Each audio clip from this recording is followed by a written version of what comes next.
लखनऊ की सल्तनत को सीधी चुनौती, एक विधायक के हुंकार से हिली योगी की सत्ता। ठाकुरों की बैठक शिष्टाचार और ब्राह्मणों की बैठक गुनाह। अनुशासन का डंडा सिर्फ ब्राह्मणों पर क्यों? कुशीनगर से उठी बगावत की चिंगारी, दिल्ली तक बजी खतरे की घंटी। पीएन पाठक ने सरकार की बखिया उधेड़ डाली। अब याचक नहीं निर्णायक बनेगा ब्राह्मण। स्वाभिमान पर चोट लगी तो कमल को भारी पड़ेगी ऐतिहासिक गलती।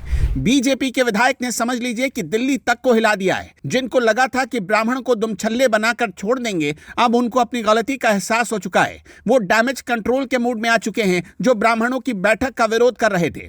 कुछ लोग सत्ता के नशे में ये भूल गए थे कि जिस ब्राह्मण समाज ने उन्हें सिर आंखों पर बैठाया है, वही समाज अगर अपनी पर आ गया तो तख्त औंधे मुंह गिर जाएगा।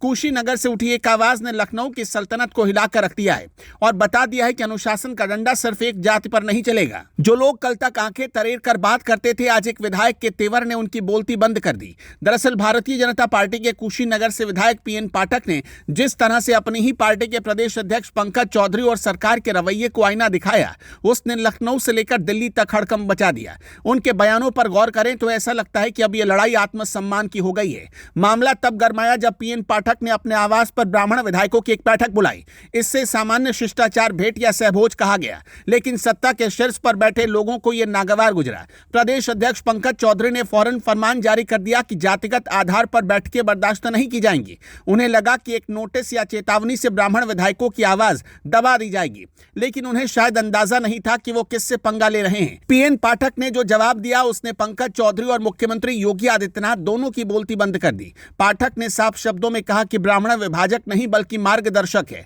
सनातन परंपरा में ब्राह्मण को संतुलनकर्ता माना गया। जहां ब्राह्मण जुटता है वहां ज्ञान और विवेक का मंथन होता है। यह जवाब नहीं बल्कि एक तगड़ा तमाचा है उस सोच पर जो ब्राह्मणों को सिर्फ वोट बैंक समझते हैं, लेकिन हिस्सेदारी देने के नाम पर मुंह फेर लेते हैं। अब जरा इस घटना के दूसरे पहलू को देखिए। जब इसी उत्तर प्रदेश में ठाकुर विधायकों की बैठक होती है या अन्य जातियों के सम्मेलन होते हैं, तब प्रदेश अध्यक्ष की कलम से कोई चेतावनी नहीं निकलती, तब अनुशासन की दुहाई नहीं दी जाती। लेकिन जैसे ही ब्राह्मण एकजुट होने की कोशिश करता है, सत्ता के शीर्ष पर बैठे लोगों के पेट में मरोड़ उठने लगती है।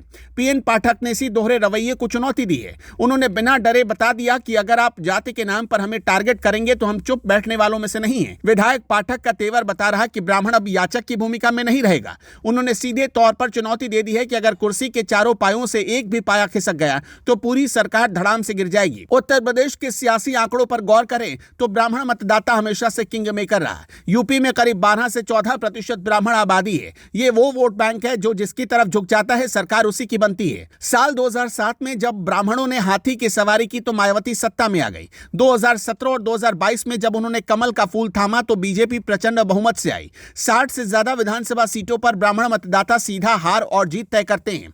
लेकिन आज उसी समाज को हाशिए पर धकेला जा रहा। पीएन पाठक की ललकार सिर्फ उनकी निजी नहीं बल्कि ये पूरे समाज की आवाज है, जिसे लगता है कि सरकार में उनकी अनदेखी हो रही है। पीएन पाठक ने पंकज चौधरी को जवाब देते हुए सनातन का जो तर्क दिया वो बहुत गहरा है। उन्होंने याद दिलाया कि हिंदू अस्मिता को सशक्त करने वाला ब्राह्मण ही है। यानी अगर बीजेपी हिंदुत्व की बात करती है तो बिना ब्राह्मण के वो हिंदुत्व अधूरा है। पाठक ने बता दिया कि आप हमें डरा नहीं सकते। योगी सरकार और संगठन को यह समझना होगा कि पीएन पाठक ने जो चिंगारी सुलगाई है वो आग बन सकती है। अगर ब्राह्मणों ने आंखें तरेड़ ली तो सत्ता हाथ से निकलते देर नहीं लगेगी। पीएन पाठक ने एक सच्चे जननेता की तरह अपनी बिरादरी के सम्मान की रक्षा की है। उन्होंने साबित कर दिया कि पद से बड़ा स्वाभिमान होता है। यह घटना बीजेपी के लिए एक वेकअप कॉल है। इतिहास गवाह है कि ब्राह्मण जब भी रूठा है, सत्ता परिवर्तन होकर रहा है। दर्शकों, आपका क्या कहना है, हमें जरूर बताइएगा।